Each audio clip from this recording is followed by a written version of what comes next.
Black hat, crooked nose, broomstick, smashed underneath a farmhouse or vulnerable to H2O, possessing a lightning bolt scar on the forehead and chosen to stop an ultimate evil.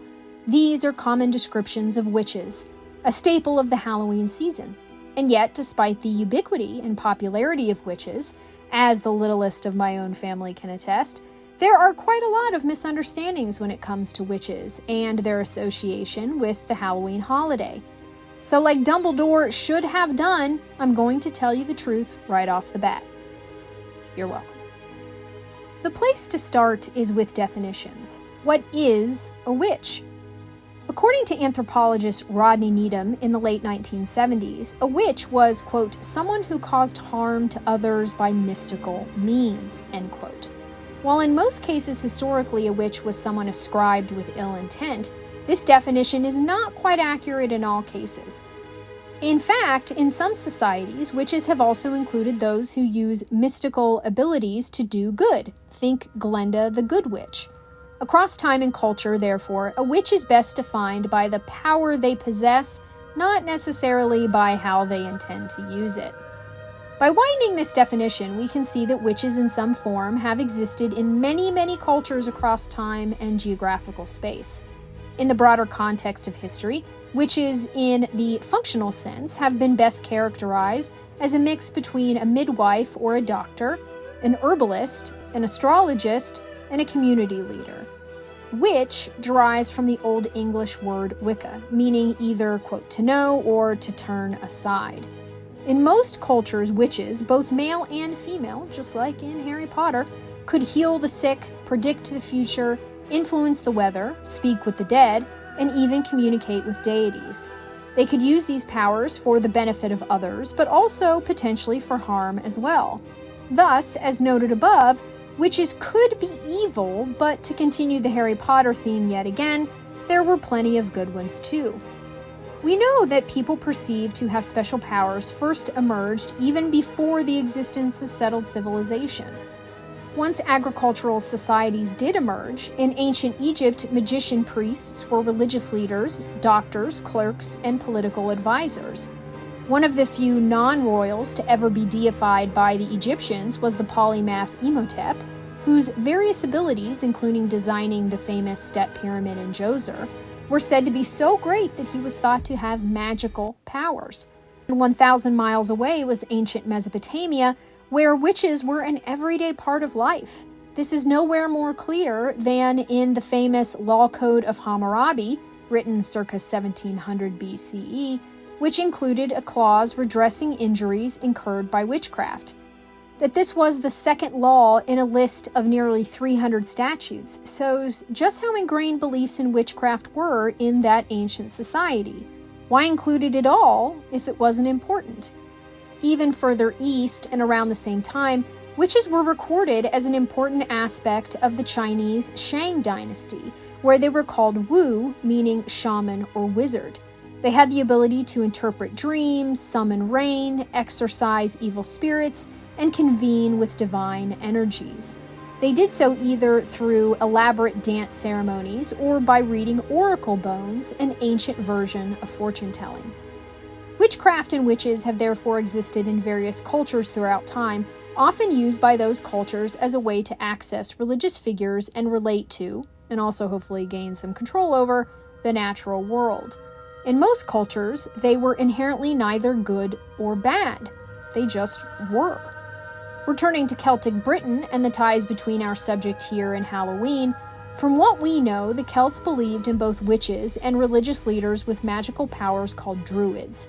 Sadly, we don't know too much about druids, and what people think they know is often clouded by ancient Roman propaganda or the misinformation perpetuated during the 19th century Celtic revival. What we believe is that druids were teachers, historians, philosophers, astronomers, community leaders, and judges.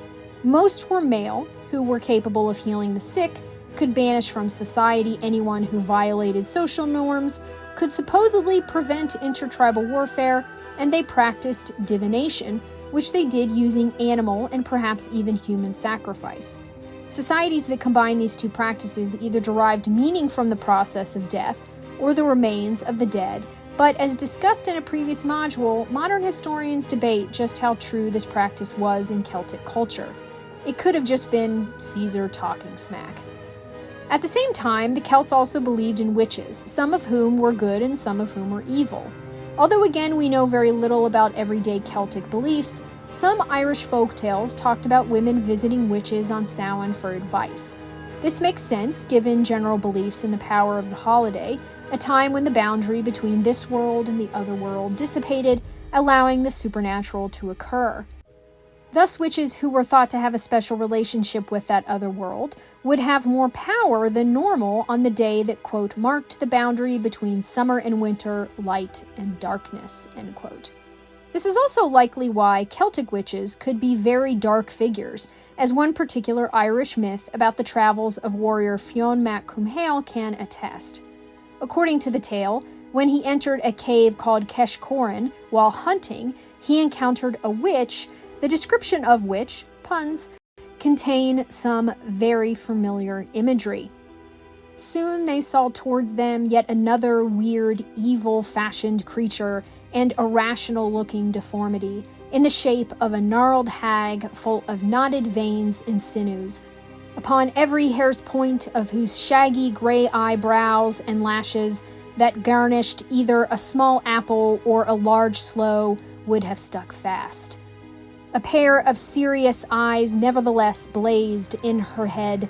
A huge bluish flattened nose surmounted the precinct of her black and distorted wrinkled mouth, while in that gaping orifice a hideous ragged set of masticators stood.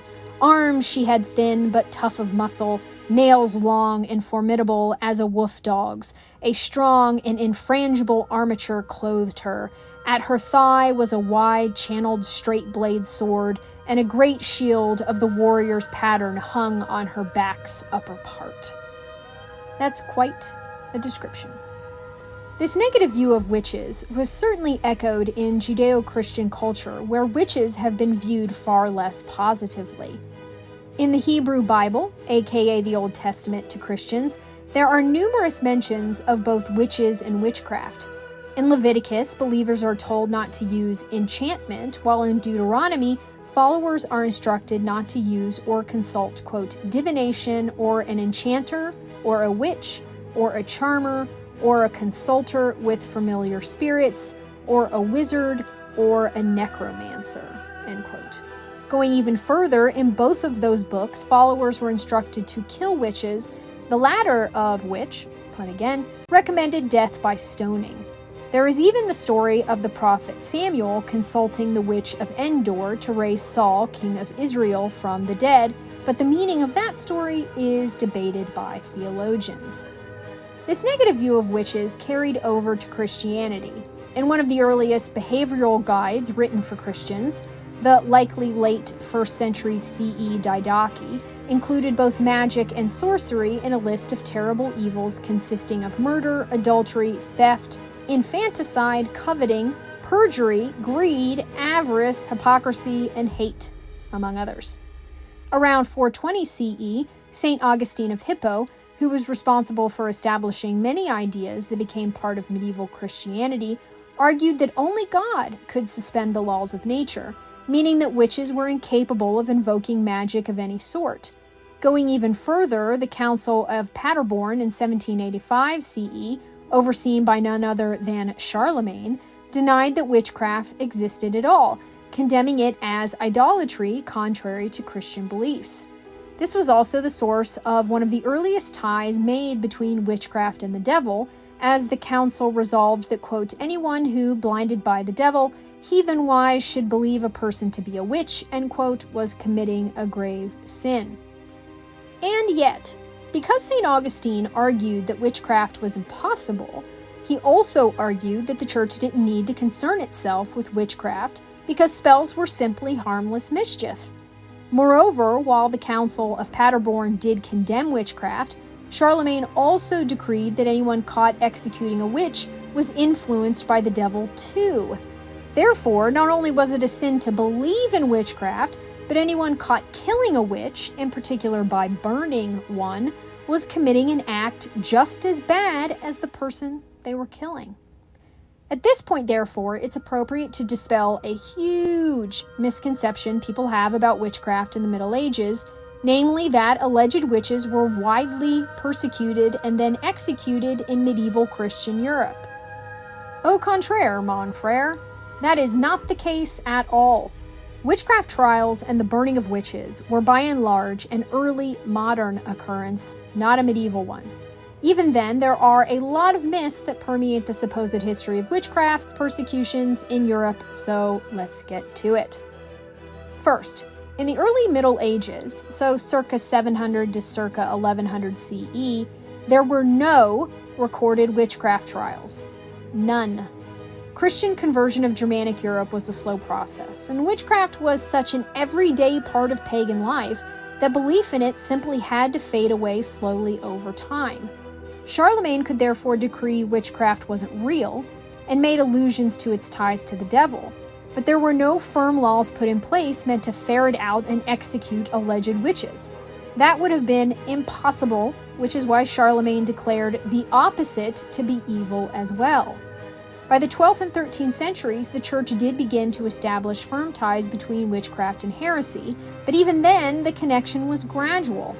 St. Thomas Aquinas, who lived in the 13th century, was one of the first to write extensively on the subject in his Summa Theologica, arguing that wickedness was likely to be the result of witches who had, quote, some compact with demons.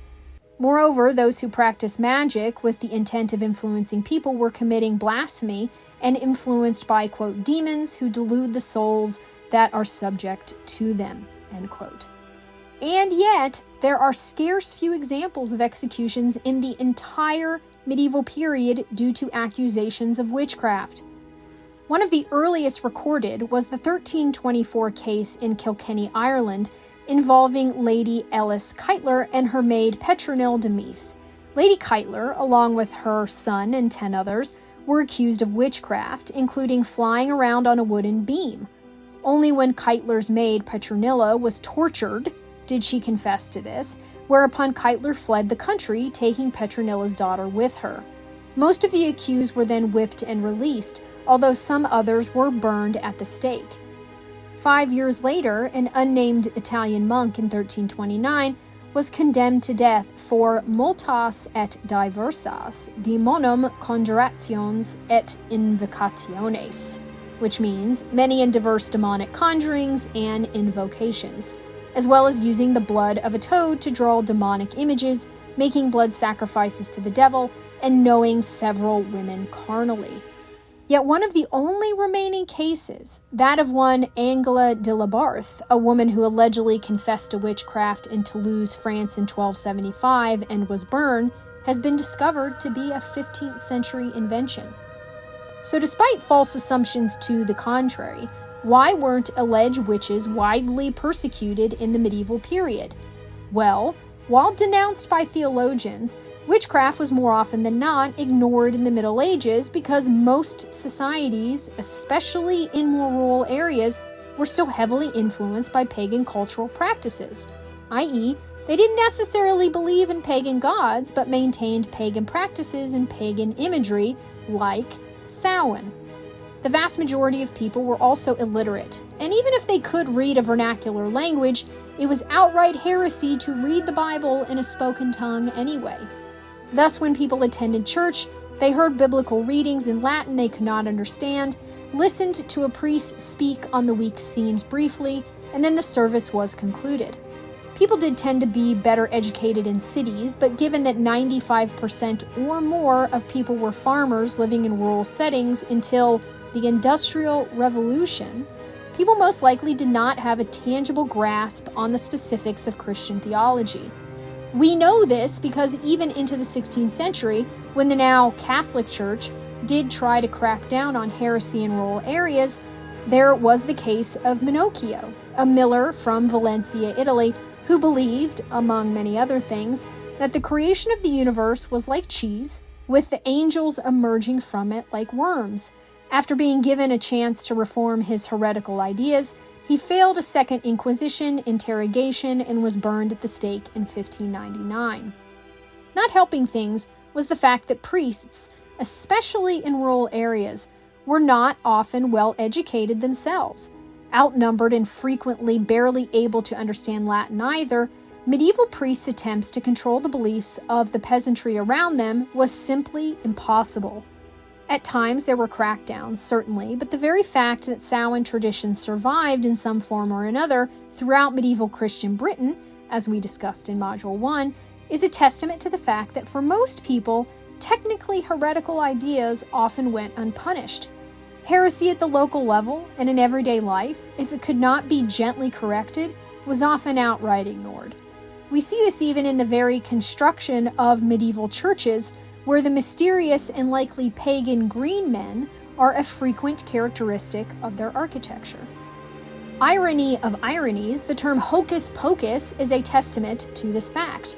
Although historians are torn on its exact origins, it's widely agreed that the phrase is a so-called dog Latin version, i.e. sounds like real Latin but isn't, of several possible Latin church service terms.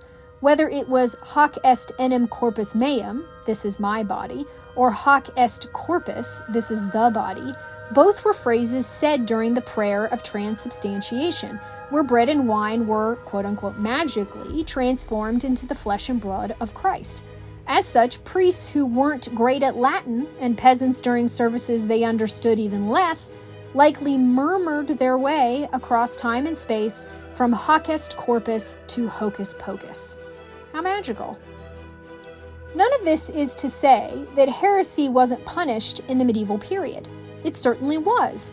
There was an episcopal inquisition from 1184 to the 1230s, and a papal inquisition that began soon thereafter. Yet those specific instances were tied to the Cathar Crusade, a military campaign in southern France that involved armies hunting down and executing Cathars, aka Albigensians, a fringe Christian sect with beliefs contrary to what was viewed as acceptable by the church at the time. Indeed, most convictions for heresy throughout the entire medieval period and mass societal crackdowns were not tied to accusations of witchcraft, but rather were trials of those who espoused Christian views considered unacceptable to the church at the time. Even one of the most famous medieval heresy persecutions, that of the Knights Templar in 1307, was mostly a land and money grab by French King Philip IV, as their heretical confessions were made after unimaginable torture and were recanted once the arrested individuals had recovered. Yet accusations of witchcraft had little to nothing to do with any of that. So when did witch persecutions actually take place?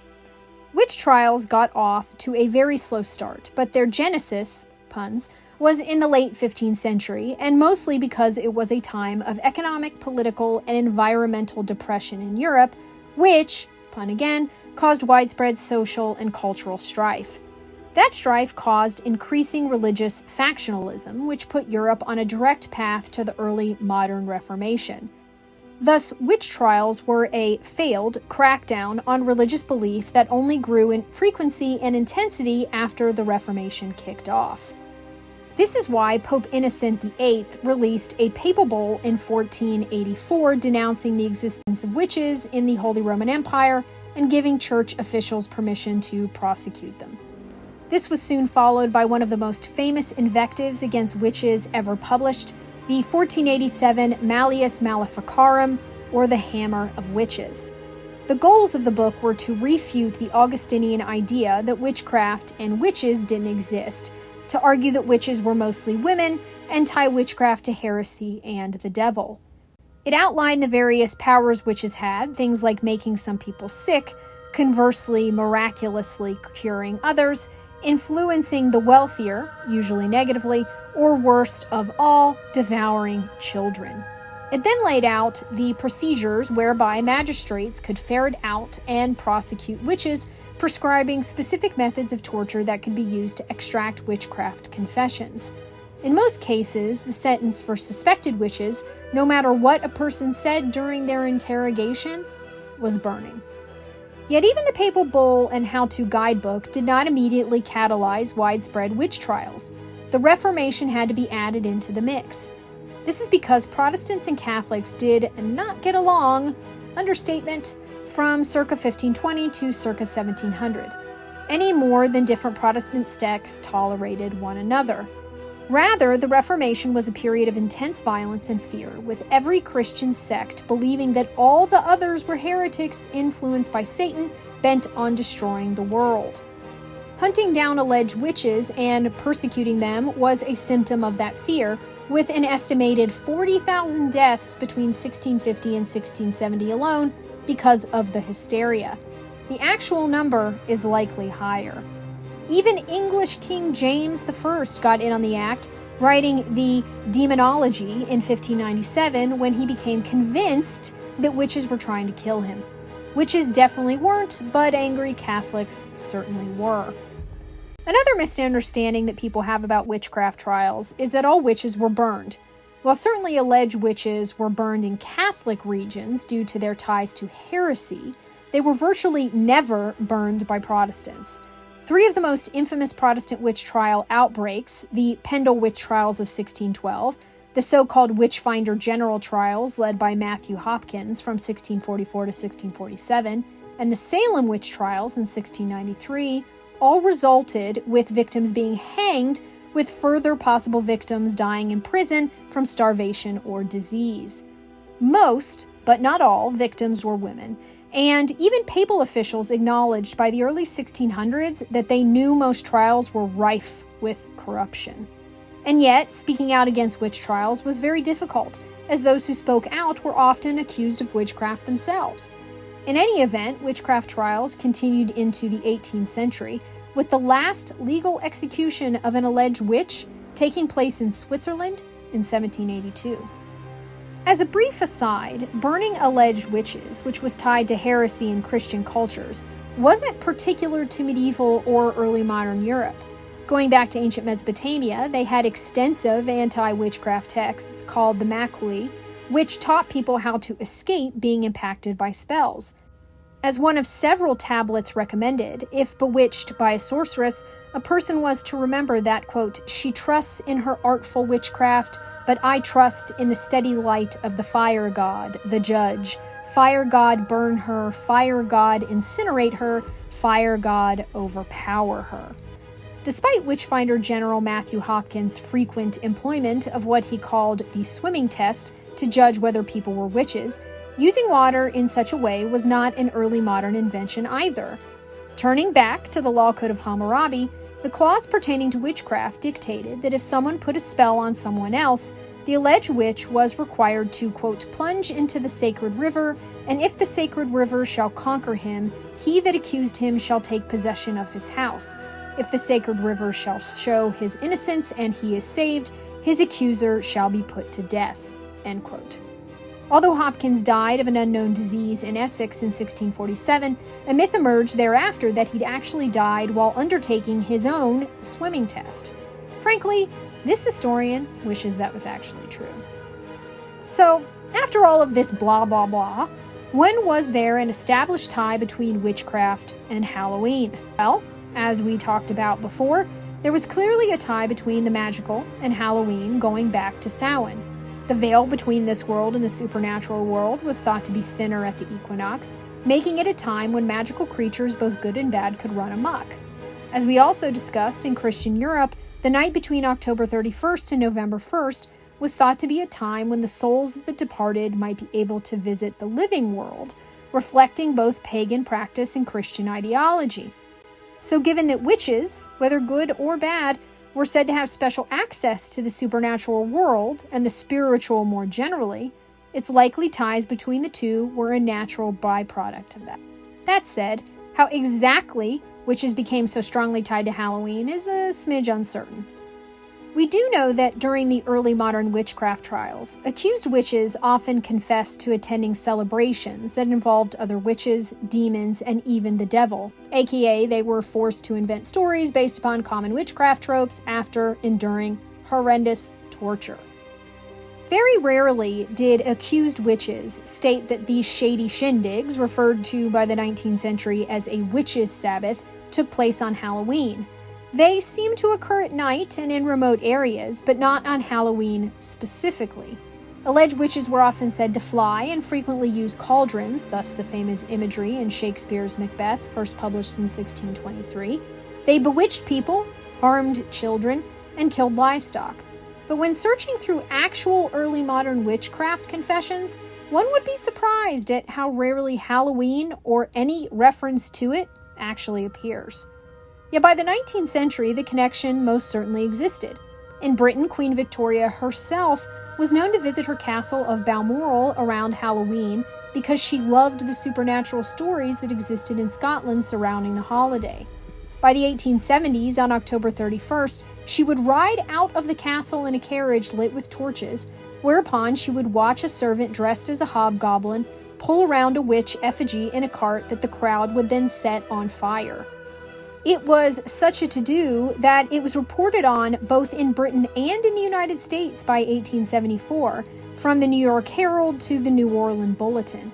In the 1880s, such a complex celebration had grown up around the event that Victoria was accused by some politicians of consorting with devils and demons. Regardless, this yearly bash supports the assertion of one British folklorist in 1902 who claimed that an old Scottish poem read, quote, "Halloween will come, witchcraft will be set a-going, fairies will be a full speed, running in every pass, avoid the road, children, children," end quote. Across the pond in the United States, underneath a brief ad for men's underwear, the 1872 Wheeling Daily Register reported that, quote, "Halloween is the night when witches are supposed to walk abroad and supernatural influences prevail in the visible and invisible world," end quote. The Shepherdstown Register helpfully reported on October 31st, 1884, that, quote, "Tonight will be Halloween and witches and spirits will be rampant," end quote, before notifying readers that a local man had purchased several new coal bins for his railway station. The 1885 St. Paul's Daily Globe even included a story about how, quote, "witches and wizards and gnomes and goblins held high carnival," quote, "in an old abandoned mansion in town," noting that, quote, "lights were flashed from windows all over the house, the ringing of a handbell could be plainly heard on the quiet streets, loud voices speaking in an unknown tongue were wrangling vociferously, and laughter as demoniacal as a guffaw from the shoal were listened to with terror by the affrighted neighbors," end quote. Overall, the association was so ubiquitous that in 1909, a reporter for the Randall County News summarized a Halloween party's decorations thus, quote, "Around the walls of the room downstairs were pinned little black cats and witches riding brooms all cut out of tissue paper, while in each corner was a huge jack-o'-lantern," end quote. The following year, the Los Angeles Sunday Herald contained a page detailing Halloween events referred to as, quote, "the eve of hilarious joy," end quote, that was illustrated by black cats and witches riding broomsticks. In all likelihood, the answer lies in the indelible yet difficult to pin down nature of folklore. Folklore, by its very nature, is historically undocumented, especially given the fact that most societies throughout history, the further back in history you go, were largely illiterate. The written word was not considered a necessary skill for most people, and so for century upon century, legends and tales could exist within a culture, growing and evolving with every passing telling, yet without such tellings ever written down for us to read centuries or millennia later.